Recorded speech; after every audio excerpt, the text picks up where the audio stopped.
My perspective is I cannot control, and you cannot control whether or not you get the job in the next interview or the next month. But you can control your own actions, you can control your own feelings, and you can just keep doing forward and improving every single time.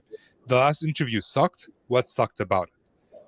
Oh, now you were asked technical questions and you didn't know the answers to. Find the answers.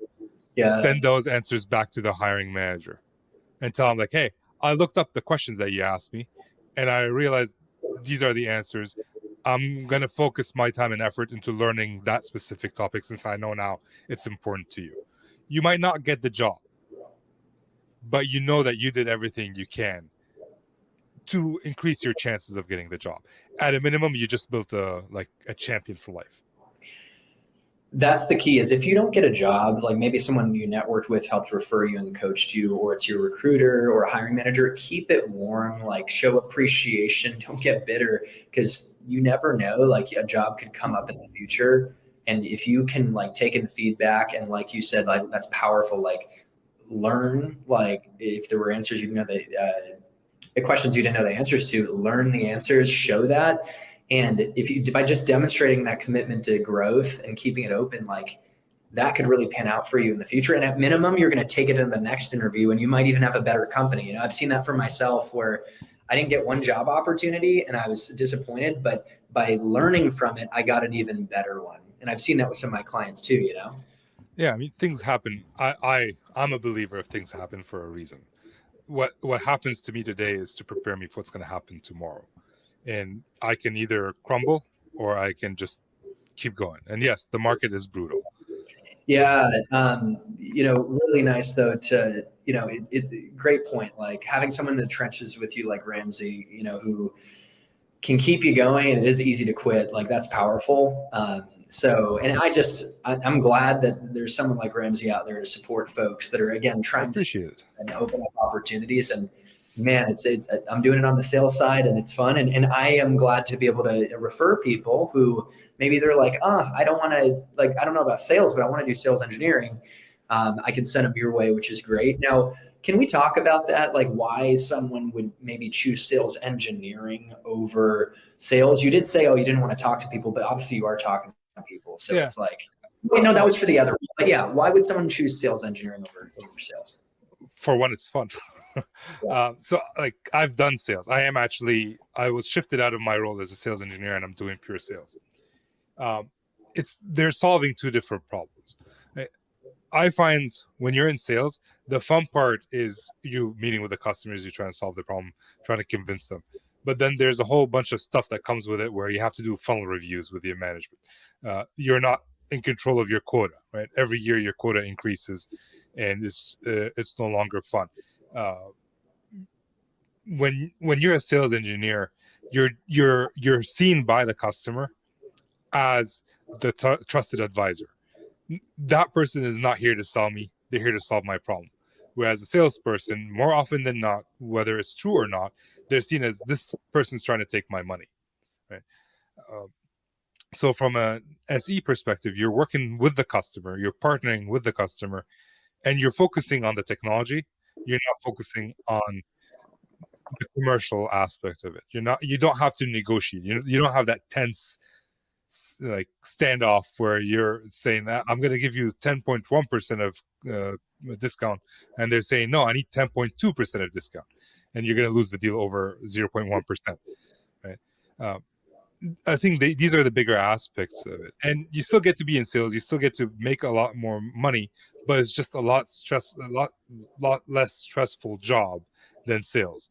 At least that's how I see it. That's how a lot of my clients see it as well. Yeah, it's helpful to get your perspective. And I mean, one thing that's cool about sales is that if you really want to like take on the CEO mindset and you want to be thrown in the fire and you're like super competitive and motivated, like I want to run the territory, I want to, delegate to different resources, whether it's like guide a sales engineer or a business value architect or even align executives, like that's cool. But it's helpful to know like why you might consider sales engineering. And it does sound like a good life. And, I even think about it sometimes, and you can always go between the two like you did. You could go from sales engineering to sales or sales to sales engineering. So. I mean, if you think of the salesperson as a CEO, I think of the SE as the CTO. I like that. Okay. Yeah. I don't want to go out and find the opportunities, but when the opportunity stares me in the face, I want to help the customer out. Like, I want to kill that opportunity. I'm not going to lose that deal. Love that. So it's So still you are like, you have a pride, like in a it's drive to, which is Yeah. important. I mean, it's very competitive. Like, for me, I want to know anything about the competitor. I want to make sure I don't lose a deal, right? If I lose a deal because of something I did, I will not sleep that night, right? And I've lost deals, and I've had a hard time with it. And even when they say like, "Oh, you lost on price, that's the salesperson's fault." No, that's your fault. You didn't show enough value in the product that the salesperson didn't have to negotiate on price. So I'm going off on a tangent. No, I love it. Hey, I'm king of tangents, man. I my mom didn't want me tested for ADD because she's like, "Oh, my son's perfect." But like, if I talk about, oh, I think I have ADD, they're like, they laugh. They're like, "Of course you do." So I love that you go on tangents as well, and that's what makes it fun. Another tangent is, we got a comment like, handling rejection after rejection, it sucks. Yes, it does. Right? You shake the first few off, but over time, it starts to take its toll. Well, call me cheesy. I'm the glass half full guy, but I believe this and I've seen it. Like, the more you're rejected and the longer it takes to succeed, the greater opportunity for joy. Like, literally, you could cry tears of joy when you do succeed. A greater appreciation for the opportunity. It reminds me, like, Tom Brady was like picked like last in the draft or something. Aaron Rodgers, and they had a chip on their shoulder. And I'll tell you, like, I actually do believe it, right? Because I do work with some people on the sales side, and they've been trying to go after it for over a year, and that's a long time. But it's like, there is an opportunity for joy when you push through, and it unlocks a growth mindset. Like, you have more of appreciation than when things come easy. And keep me honest, you're like, Chris, that's BS, but I believe it. So there's two different. I think there might be two different areas we need to discuss. One is getting rejected about a job, right? And I find looking for a job is a sales job. You need to have a big funnel. Yes, it is. If you get rejected, you just move on to the next one. So for every rejection, you're just closer to the yes. In terms of sales, when you're meeting a customer, first off, if they reject you flat out and don't want to meet you, good, you qualified them out. If you're in the meeting room, and I'm a little bit more pragmatic about this.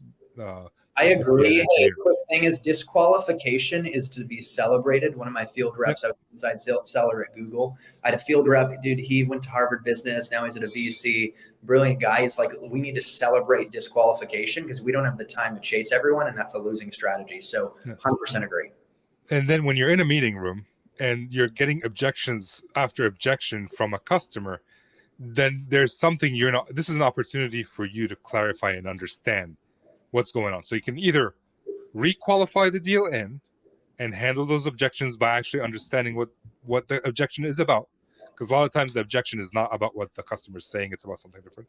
Or qualify the deal out and move on with your life. So yeah, I mean, an objection is just an excuse to learn more about the customer.